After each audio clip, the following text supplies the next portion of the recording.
नमस्कार, मेरा नाम राहुल राजपूत है। News nation, news state, Uttarakhand Uttar Pradesh के सम्मेलन जय किसान में आप सभी का स्वागत है।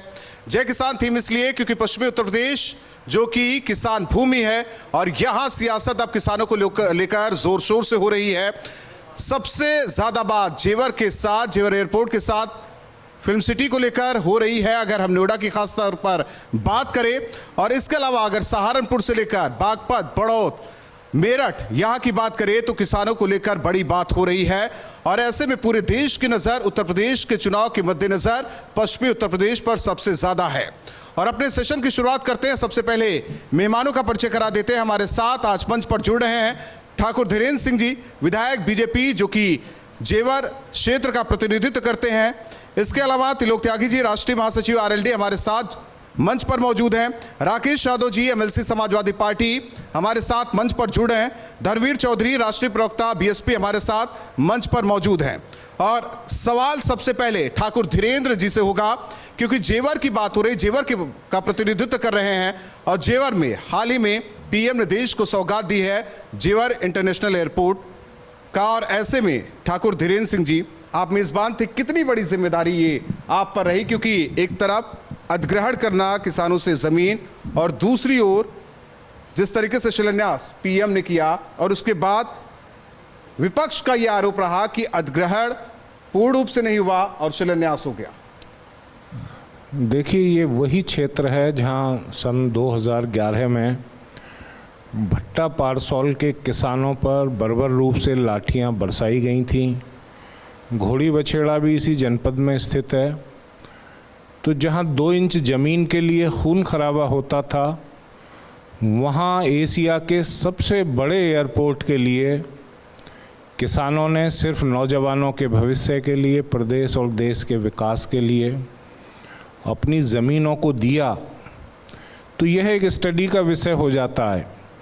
25 नवंबर को जब देश के प्रधानमंत्री आए और किसानों की जो भारी तादाद उस सभा में देखने को मिली, तो जेवर के किसानों ने और इस क्षेत्र के किसानों ने यह सिद्ध किया कि इस क्षेत्र का किसान प्रदेश और देश के विकास में सहभागिता चाहता है और वह चाहता है कि उसके बच्चों का आने वाला भविष्य कृषि से अलग भी इतना बेहतर हो जो उनके परिवार के जीवन यापन के स्तर सुदृढ़ हो सकें, उनकी आने वाली पीढ़ी के लिए एक रास्ता बन सके। 2017 से पहले ये वही जेवर विधानसभा है जहां विकास की कोई योजना नहीं थी। मैं अपने किसान भाइयों का धन्यवाद करना चाहूँगा कि जिन्होंने आगे आकर एक बहुत बड़े प्रोजेक्ट को लाने का काम किया उस जेवर क्षेत्र में जहां रोज़गार का कोई साधन नहीं था। निश्चित तौर से किसान धन्यवाद के पात्र हैं। और प्रदेश के मुख्यमंत्री जिन्होंने समय समय पर किसानों से वार्ता की और अधिकारियों को सचेत किया कि किसी भी किसान के साथ कोई जोर ज़बरदस्ती नहीं होनी चाहिए, आपसी सहमति से उनसे निरंतर टेबल टॉक करने के बाद ही कोई कदम आगे बढ़ाया जाए। कुल मिलाकर आज जेवर ने यह सिद्ध कर दिया कि आने वाला समय इस प्रदेश की आर्थिक राजधानी जेवर बने, ऐसे कयास लगाए जा रहे हैं। और जितना भी विदेशी निवेश हो पूंजी का देश का, वह कहीं ना कहीं उसमें जेवर का भी हिस्सा हो। इस तरीके का विकास पिछले 4.5 साल में इस प्रदेश की सरकार ने दिया है। लेकिन विपक्ष का आरोप है कि पैसे मिले नहीं और ज़मीन ले लिया गया। देखिए, विपक्ष के पास कुछ कहने को तो है नहीं आरोप लगाने के अलावा। हो सकता है इन्हें थोड़ी पीड़ा हो रही हो चूँकि आज देश और प्रदेश सही रास्ते पर आया है। मुझे वह समय याद है जब यहाँ से औद्योगिक इकाइयाँ पलायन करने लगी थी और किसानों से 800 रुपये मीटर ज़मीन ली जाती थी। उसके बाद वो जेपी को दी जाती थी, जेपी उसे बेचता था 40,000 रुपये स्क्वायर मीटर में। तो ये जो अंतर था बीच का, ये कौन लोग खाते थे ये मुझे बताने की आवश्यकता नहीं है। किसानों की ज़मीनों के नाम पर जिस तरीके से एक खेल पुराने समय में हुआ, वह इस सरकार में नहीं हो पा रहा है। तो हो सकता है ये कोई ईर्ष्या का विषय किसी का रहा हो। त्रिलोक त्यागी जी, आपकी पार्टी जो कि किसानों की पार्टी कही जाती है, जाहिर तौर पर इस बार समाजवादी पार्टी के साथ गठबंधन और बात भी बन गई है। सवाल इस बात को लेकर कि क्या आरएलडी को ज़रूरत समाजवादी पार्टी को थी या समाजवादी पार्टी को ज़रूरत आरएलडी की थी? देखिए, आरएलडी और समाजवादी पार्टी को एक दूसरे को किसी की ज़रूरत की बात नहीं है और दोनों को ज़रूरत है। ये पार्टी चौधरी चरण सिंह का जो वट वृक्ष रूपी चरित्र था, उस पेड़ की दो शाखाएं हैं। वही सिद्धांत है, वही नीति है। जिस तरह संतरा होता है उसमें फांकें अलग अलग होती हैं, पर हर फांक में रस एक सा होता है। इसलिए हम लोगों के जो पार्टियां, उनकी नीति, सिद्धांत, सब कार्यकर्ता वो लोकदल के ज़माने से एक हैं। इसलिए इसमें कोई फ़र्क की बात नहीं है, ना इस पर कोई सवाल है। सवाल इसलिए नहीं है कि माननीय मुलायम सिंह यादव जी, जिन्होंने समाजवादी पार्टी का गठन किया, मैं भी चौधरी चरण सिंह जी का बनाया हुआ नेता हूं और नेताजी भी चौधरी चरण सिंह जी के द्वारा नेता बनाए गए थे। हमारे यहाँ कोई फ़र्क नहीं है। लेकिन वक्त वक्त पर साथ तो बदलता गया।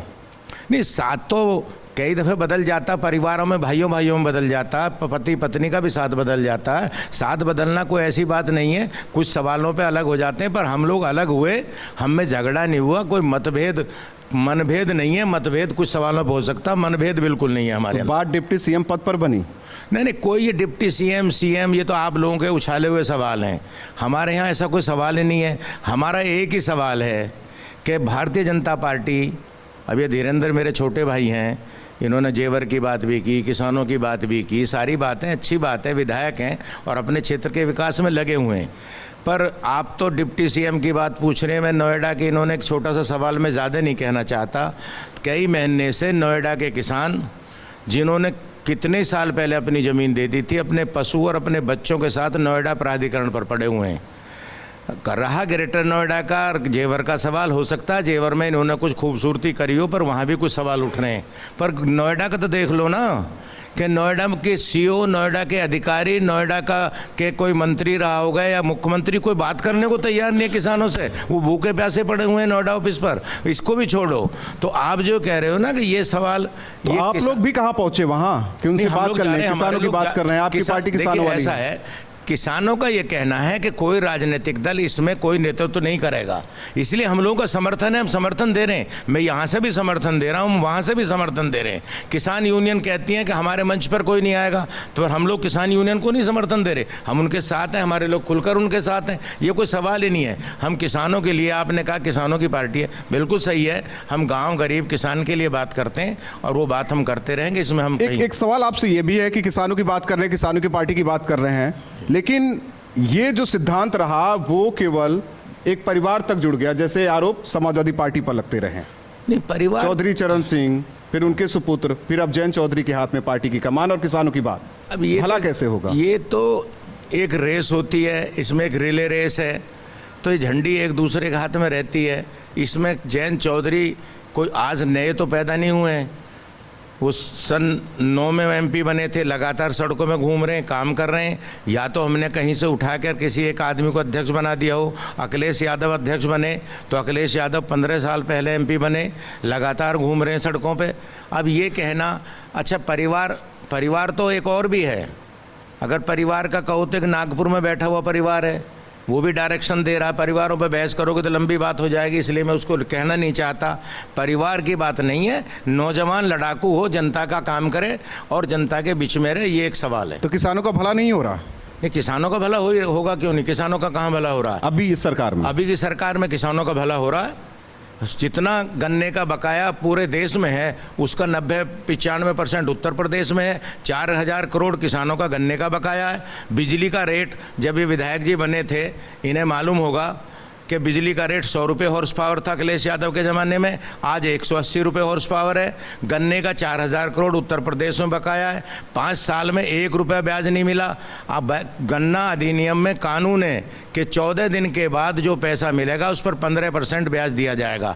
अगर 15% 5 साल का बकाया, पिछले साल का, मैं भी किसान हूँ, गन्ने का पिछले साल का पैसा मेरे अकाउंट में अभी तक नहीं आया। तो ठाकुर मेरा 1 मिनट में आपसे निवेदन है कि हम कोऑपरेटिव से लोन लेते हैं, हम बैंक से लोन लेते हैं, हम लोन लेते हैं उसका हम 15% ब्याज पे कर रहे हैं, 7% कर रहे हैं, जो भी ब्याज पे कर रहे हैं। जब हम सरकार को ब्याज दे रहे हैं तो हमारे गन्ने पर ब्याज क्यों नहीं, इसका सवाल मुख्यमंत्री दें।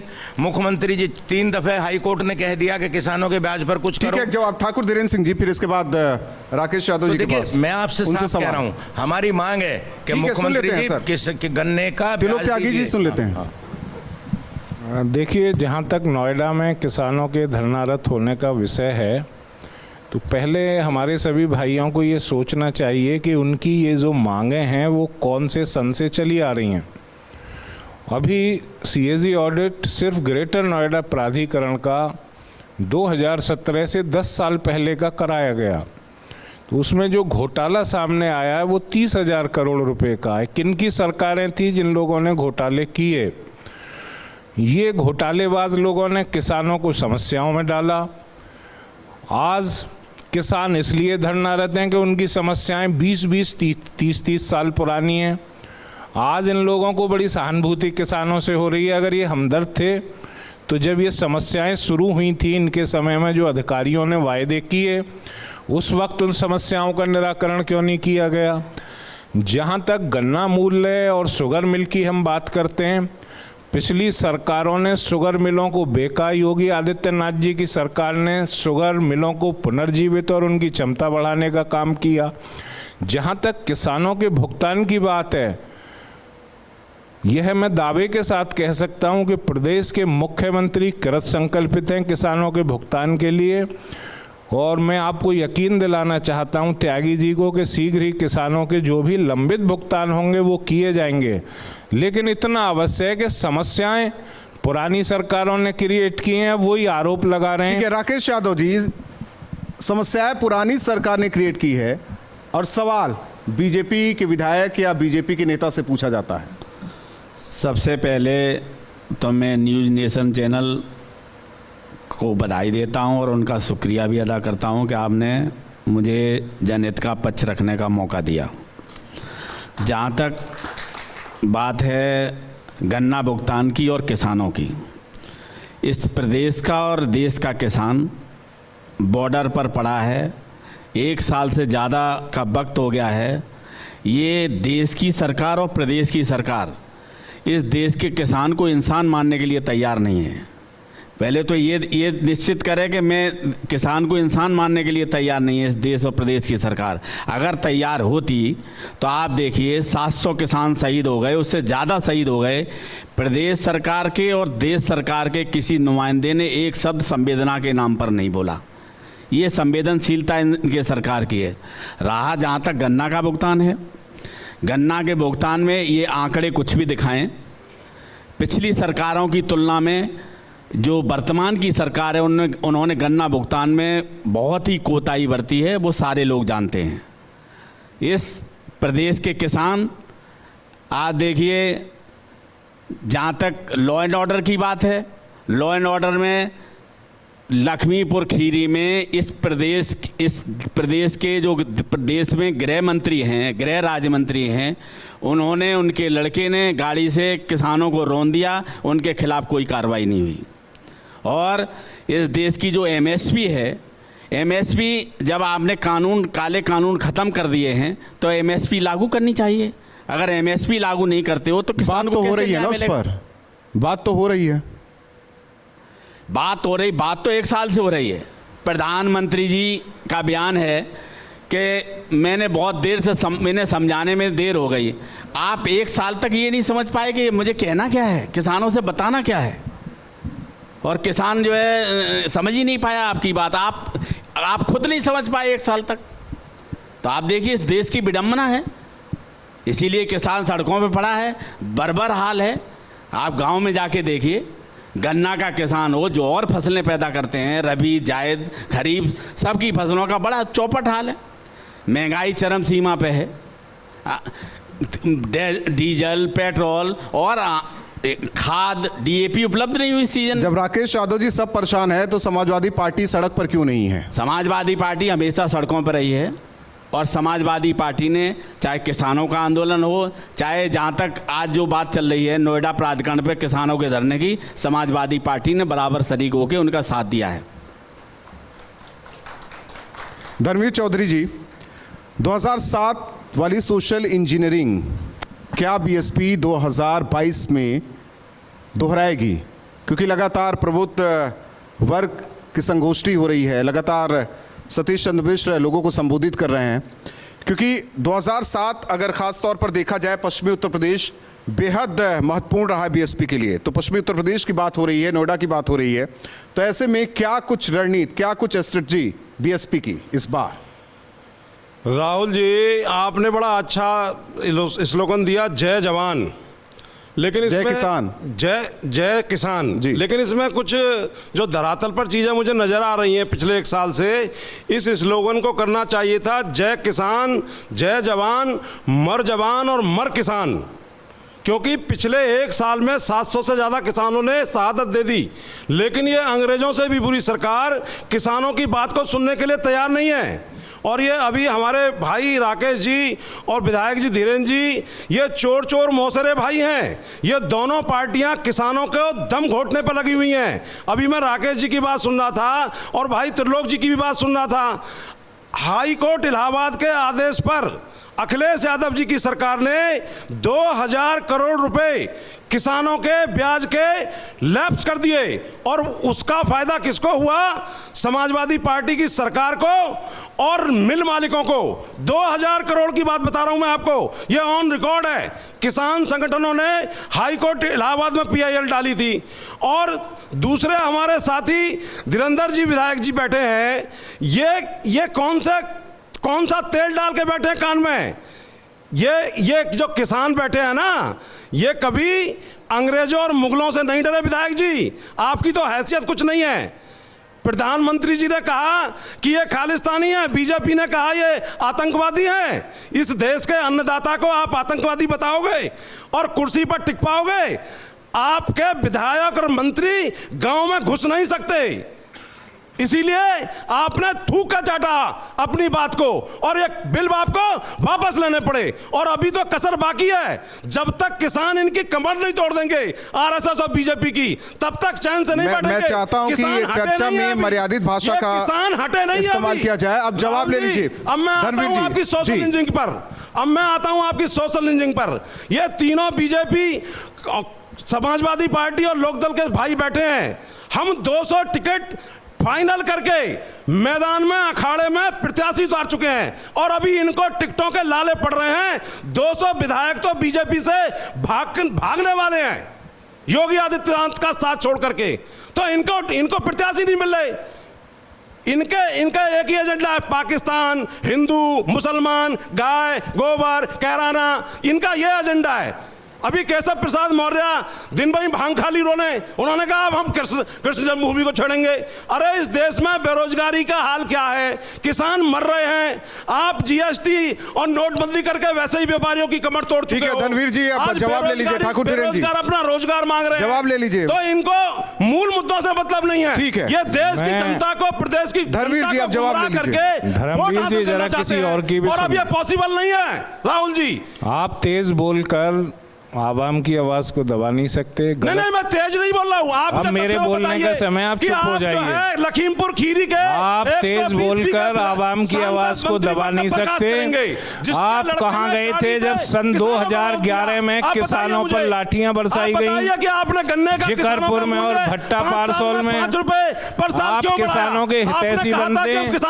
आप इस जिले की सारी जमीनों को लूट के खा गए। आप मुझे बताइए, आपने प्राधिकरणों को अपना जेवी संगठन बना लिया। अरे किसानों की जमीन 800 रुपए में ली। अपने बिल्डरों को आपने 40,000 रुपए मीटर में बेचने का अधिकार दिया। जरा विधायक जी, आप धर्मवीर जी तेज बोलकर लोगों को प्रभाव में लेने का प्रयास कर रहे हैं। आप हमारे भाई हैं, ये उचित नहीं है आपके लिए। कुर्सियां खाली पड़ी थी, पटवारी से लेकर के प्रॉपर्टी डीलरों से लेकर के एसडीएम से लेकर के आपने कहा कि इनको कुर्सियों को भरो, लेकिन कुर्सियां आज आपको दिक्कत प्रधानमंत्री जी की कुर्सियों से नहीं होनी चाहिए। पूरी दुनिया में प्रधानमंत्री देश का मान प्रधानमंत्री की सम्मान रानी बढ़ा फ्लॉप हो रहे गई। हैं।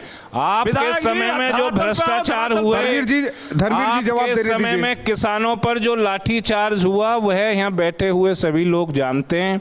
आपने जिस तरीके से अरे प्रदेश लाठीचार्ज के तो संसाधनों छोटी को चीज होती है, लूटा। विधायक जी। राहुल ये जी, जो या तो किसान धर्मवीर कुचल बोल के लें, नहीं मार तो मैं दिए। इनके साथ बहस नहीं कर पाऊंगा। धर्मवीर जी, या तो आप बोल के निपट रहे हैं, फिर मैं बोल बचाने का लूंगा। प्रयास कर रही है।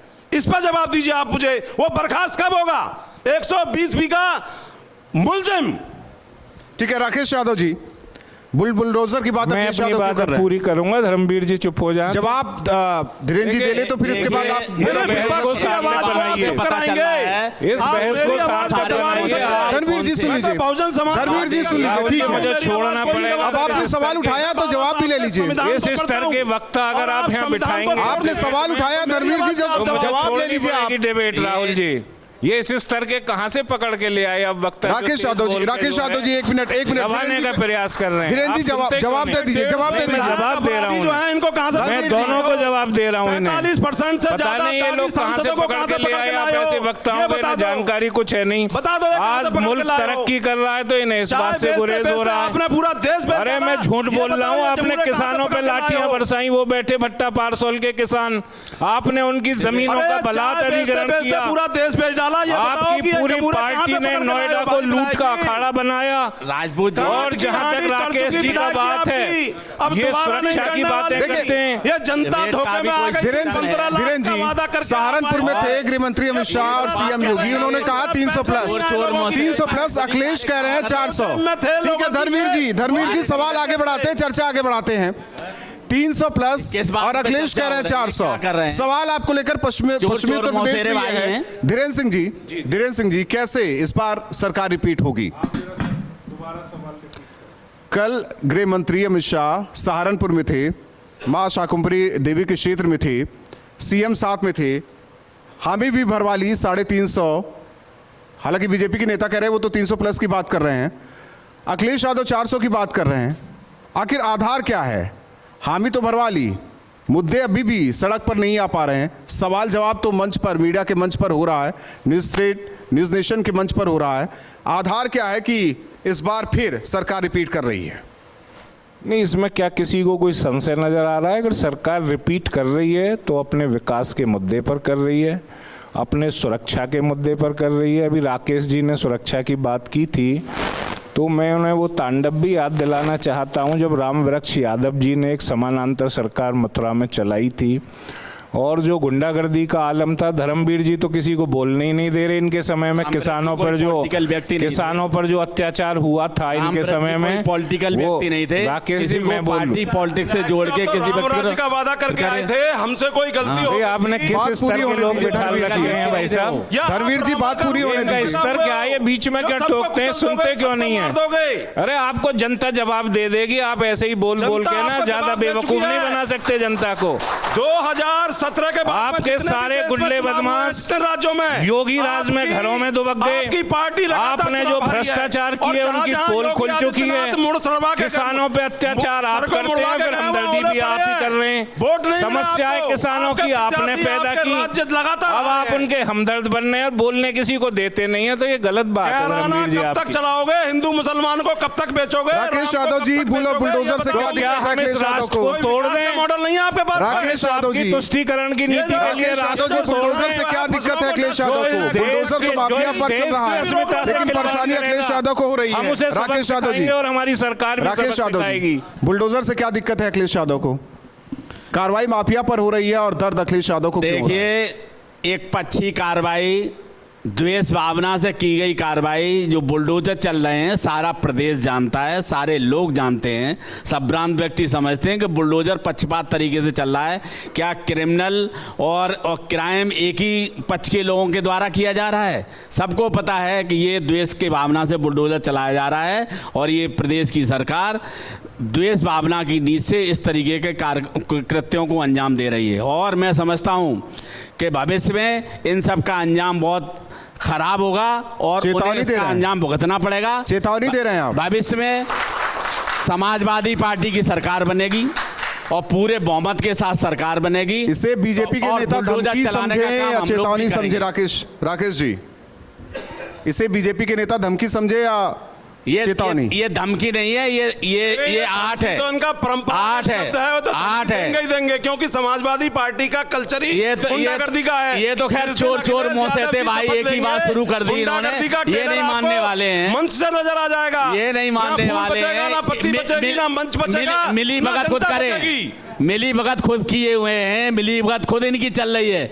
लेकिन बोल को उल्टा रहे हैं। देखिए आप, पूरा प्रदेश सारे लोग जानते हैं कि मिली भगत किन की पार्टी में चल रही है। जिसमें खुदा नजर आते हो वो पाकिस्तान चला जाए, भारत में जगह नहीं है उनकी। वो और देखो उनकी बात को रिपीट कर रहे हैं, जो जिन्ना को जो भारतीय जनता पार्टी वाले लोग बोलते हैं उनको रिपीट ये करते हैं, जो भारतीय जनता पार्टी के लोग बोलते हैं उनको रिपीट ये कर रहे हैं। आप देख लो, इससे बड़ा और कौन सा चोर मौसेरे भाई का होगा उदाहरण। इसलिए मैं कहता हूं कि प्रदेश में तो इस देश का प्रदेश में अमन चैन की सरकार बनने वाली है, माननीय अखिलेश यादव जी की सरकार, और पूर्ण बहुमत से बनेगी। हमारे साथी दल, लोक दल हो, सारे लोग मिलके इस लेकिन कांग्रेस को क्यों भूल गए?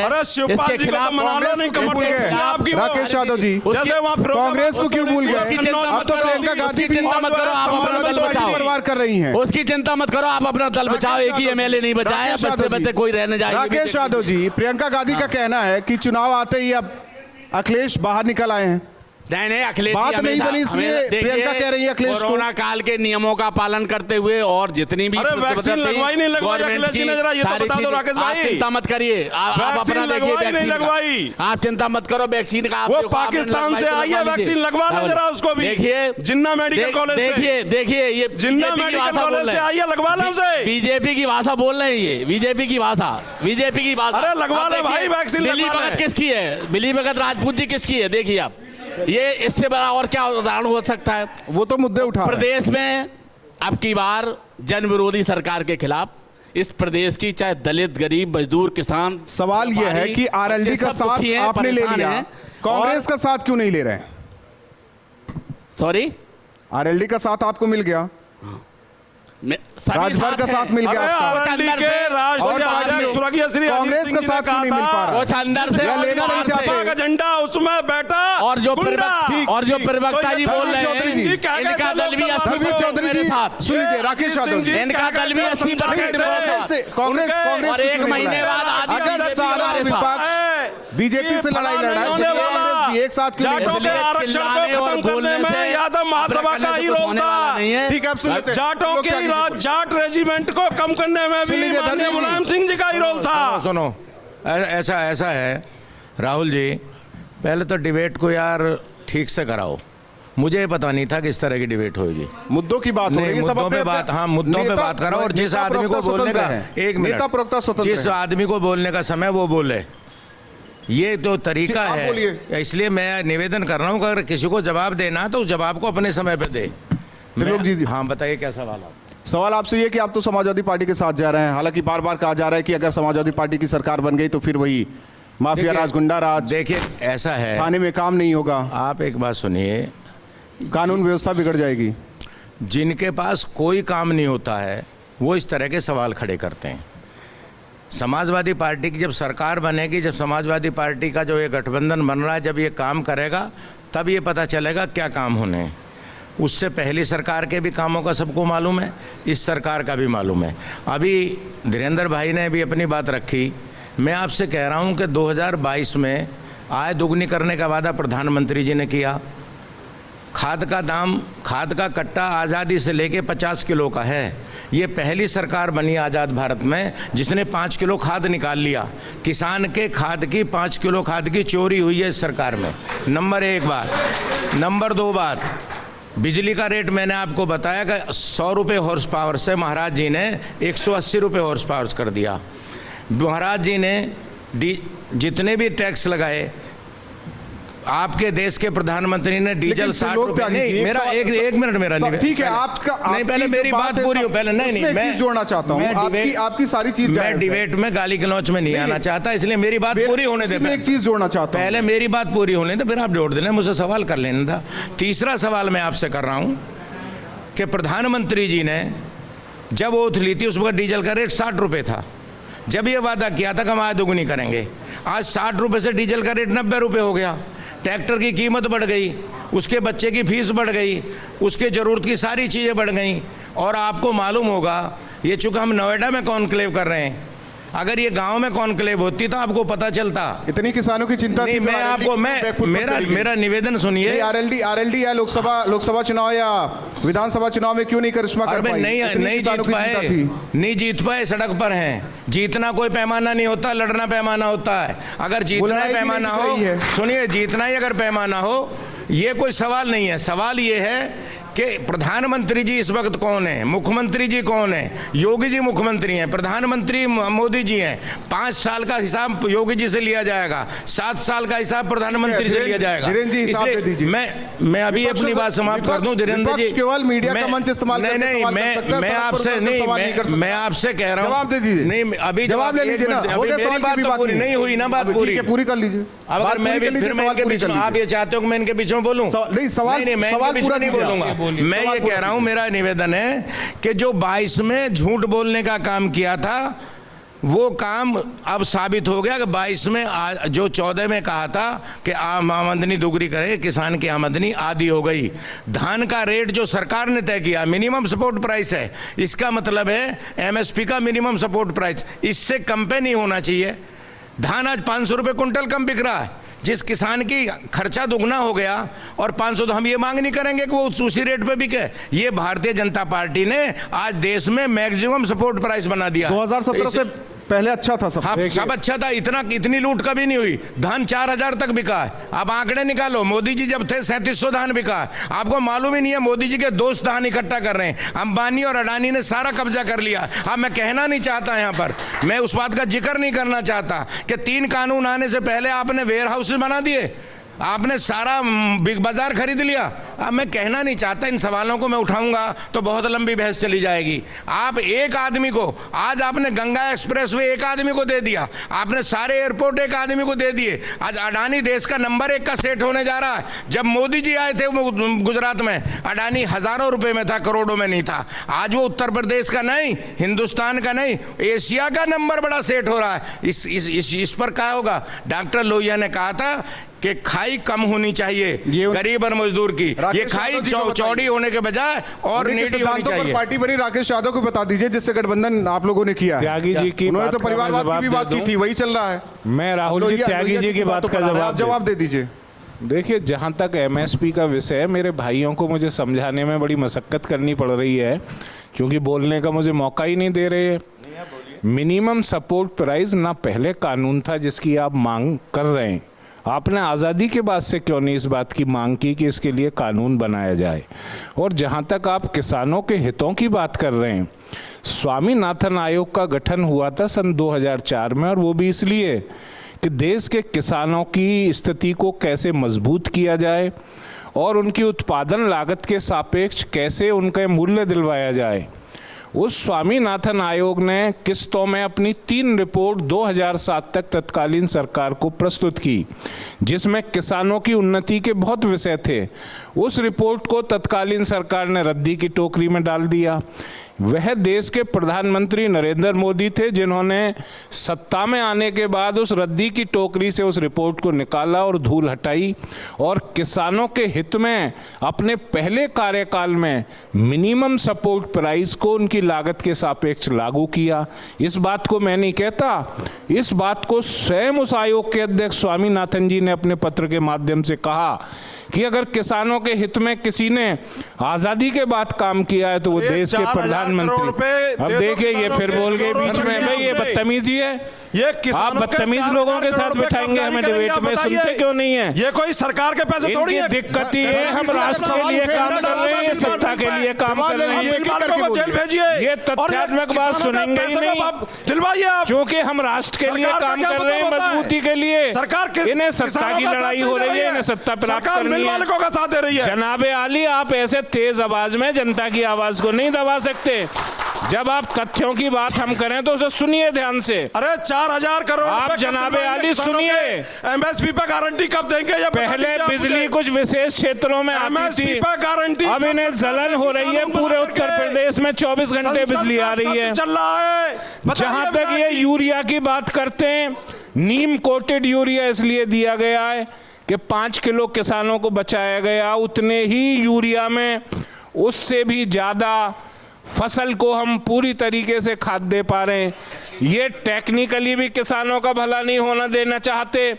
इस देश में 3 कृषि कानून इसलिए लाए गए थे मंडी और कि पंडी से पुरातन सचेत व्यवस्था रहना को मेरे बदलकर ये वही किसानों मंडी को पंडी है, एक ये ऐसा बर्बाद कर निवेश देंगे। दिया जाए जिससे लेकिन ये उनकी देश का आर्थिक अन्नदाता स्थिति सुदृढ़ हो अपनी सके। जमीन को नहीं देगा ना भाई अपनी राहुल पसंद जी, की या तो इन्हें रोक लागत को दीजिए, देगा। आपके पास भी धर्मेश चैनल जी, हो। कान और खोल नहीं के तो सुन लो। मैं इस डिबेट को इधर खुद से कर रहा हूं। सुनो, इधर से सुनो।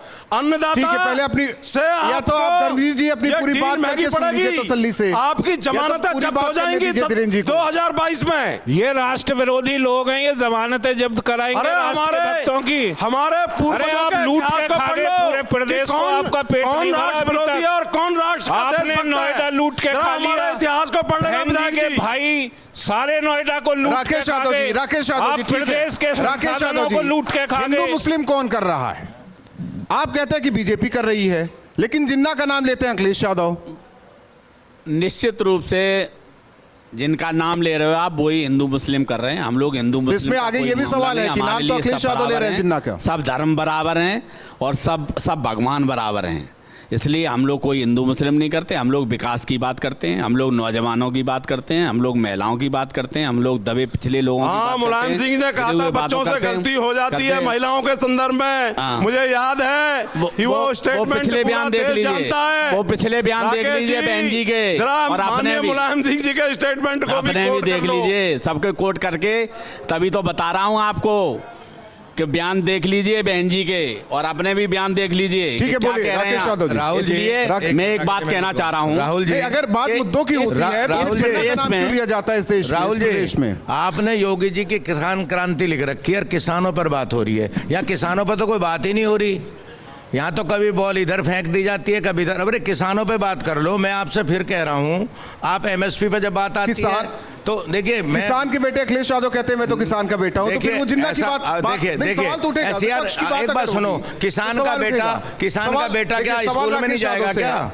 आप नहीं, या तो किसान का डिफेंड कर बेटा रहे हैं, स्कूल या में तो नहीं डिफेंड कर रहे हैं आप राकेश यादव मैं नहीं, को। मैं राकेश यादव को डिफेंड नहीं कर सवाल तो रहा। उनसे- मैं आपसे उनसे कह रहा हूँ कि करने किसानों पर बात ही सवाल नहीं हो उनसे रही। करने लोग भाई साहब, अभी तो गठबंधन हुआ भी नहीं राकेश है, यादव अभी जी। से क्यों इनके पीछे लगे हुए राकेश यादव जी, हो? जवाब ये वही दीजिए लोग हैं जो आपको डुबा देंगे। जवाब तो दीजिए। आप याद रखना चुनाव मेरी बात आते आते को। ये सब क्या होने लगा है? बात मुद्दों की क्यों नहीं हो रही है? बताइए। बात जिन्ना की हो रही है, अब बात सरकार में आने के बाद धमकी अब देने की बात हो रही जिन्ना है। को आप पकड़ के बैठे हैं। अब जिन्ना कोई ये है कि किसी बात के लिए कोर्ट कर दिया हो किसी चीज़ के लिए, ये केवल बीजेपी का चलाया हुआ सगुफा है। किसी बात को पकड़ के उसको किस तरीके से अमेंडमेंट किया जाए वो दिया जाए। ना बात यहाँ जिन्ना की है ना और किसी की बात है। बात एक छोटा सा विकास की जवाब- है, बात मुद्दों एक की है। छोटा सा जवाब धीरेन्द्र जी। और जो डिबेट हो रही है वो किसान पे हो रही है। किसान के मुद्दे किसान क्या के हैं, बेटे ऐसे किसान की बोलेंगे क्या फिर। परेशानियां हैं, किसान की मुलायम एमएसपी सिंह कैसे यादव लागू के हो, अखिलेश यादव, वो किसान भी किसान कैसे के अपने बेटे हैं। चलिए राकेश जी, हम जो जिन्ना के बाद किसानों पे आते हैं, थोड़ा समय दीजिए हमें। देखिए, जिन्ना हमारे उस मुल्क को बांटने वाला जहां हमारी सभ्यता और संस्कृति पल्लवित हुई। आज हड़प्पा मोहनजोदाड़ो पाकिस्तान के काफ़ी हिस्से में है। वो हमारा ऐसा हिस्सा जहां हमारा तक्षशिला विश्वविद्यालय था और जहां सप्त सिंधु के नाम से 5 हमारी ऐसी नदियां जिनके नाम पे पंजाब पड़ा। मैं आपको बता रहा हूं, आप किसानों की बात हमारे करिए, इतिहास किसानों के पे और डिबेट मैं रखिए, आपके किसानों पे ही आ रहा की बात हूं जनाब, करिए, संस्कृति से किसानों में जोड़ के। कैसे आप 5 किलो देखिए, खाद निकाल आपको लेते हैं, हमारी सभ्यता और 5 संस्कृति किलो से तो चोरी कोई कर लेते हो, मतलब है कहते हो, नहीं। उसी में पूरा हो जाएगा। राकेश 5 जी, किलो सुनिए, खाद पूरी निकालने बात का काम सुनिए। कर रहे हैं आप लोग। जहां हमारी सभ्यता और संस्कृति पल्लवित हुई, उस हिस्से को हमसे छीनने वाले लोगों की अगर इस देश में पूजा होगी तो योगी जी और मोदी जी उन्हें सबक सिखाने का काम करेंगे। जो हमारे मुल्क को तोड़ने की बात करेगा, 70 साल तक जो है उसको सबक सिखाने का काम हम करेंगे। किसानों की अगर एमएसपी स्वामीनाथन आयोग के आधार पर लागू की तो वो मोदी जी ने लागू की।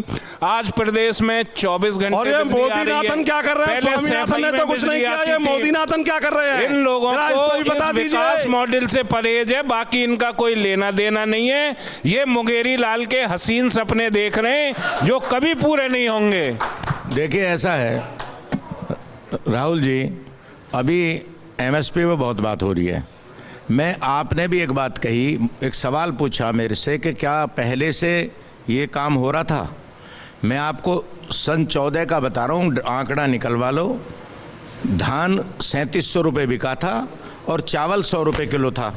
ये बच्चे बैठे हैं सामने और ये पढ़े लिखे हैं, जांच कर लें किसी भी पार्टी को। मैं पार्टी से हट के बात कर रहा हूं। पहले मैं 1 मिनट, मेरी बात पूरी, अब मेरी बात उसको हो जाने दीजिए। वक्त कम है। मैं एमएसपी पे बात कर रहा हूं। में बात पूरी। मैं अब आज क्या है, आज धान 1000 रुपये 1200 रुपये बिक रहा है, चावल 100 रुपये है, वो 110 हो जाता है।